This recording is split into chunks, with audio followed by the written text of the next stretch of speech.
ఆంధ్రప్రదేశ్ను వణికించిన మొంతా తుపాను ప్రకృతి వైపరీత్యమా లేక సీఎం చంద్రబాబు సృష్ట?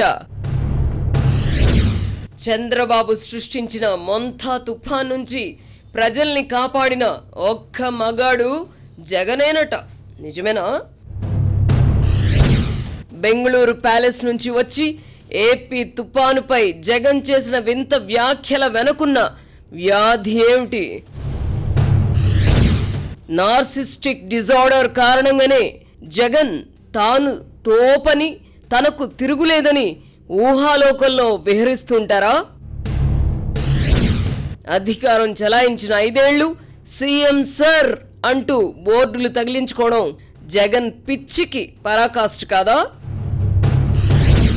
మందు లేని మొండి రోగమైన నార్సిస్టిక్ డిజార్డర్ కు వైద్యులు ప్రస్తుతానికి సూచిస్తున్న విరుగుడేమిటి? జగన్మోహన్ రెడ్డిలో కనిపిస్తున్న నార్సిస్టిక్ లక్షణాలు ఆయన అనుచర గణంలోనూ కనిపించడానికి కారణమేమి? ప్రార్థనతో ప్రకృతి విపత్తులను తరిమి కొట్టొచ్చని నమ్మే జగన్మోహన్ రెడ్డికి మానవ ప్రయత్నాల మీద గౌరవం ఉందా? ఏ ముఖ్యమంత్రి అయినా ప్రకృతి వైపరీత్యాలు సంభవించి ప్రాణ ఆస్తి నష్టం జరగాలని కోరుకుంటారా? ఏఐ అంటే ఏమిటో అద్భుతంగా సెలవిచ్చిన జగన్ నోటి నుంచి జాలువారిన మరో ఆణిముత్యమే ఈ తుఫానా?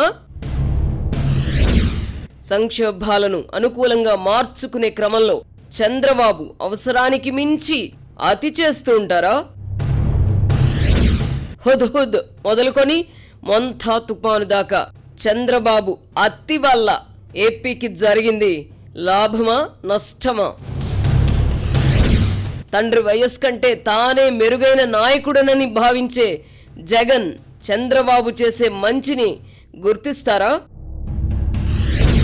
సీఎం పదవికి తాను మాత్రమే అర్హుడనని భావించే మానసిక సమస్య వల్లే జగన్ వింతగా ప్రవర్తిస్తున్నారా?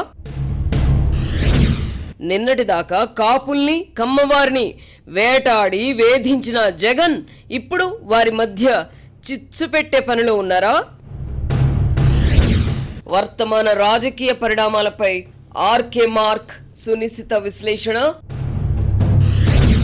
వీకెండ్ కామెంట్ బై ఆర్కే ఈరోజు రాత్రి 8:30 గంటల 30 నిమిషాలకు.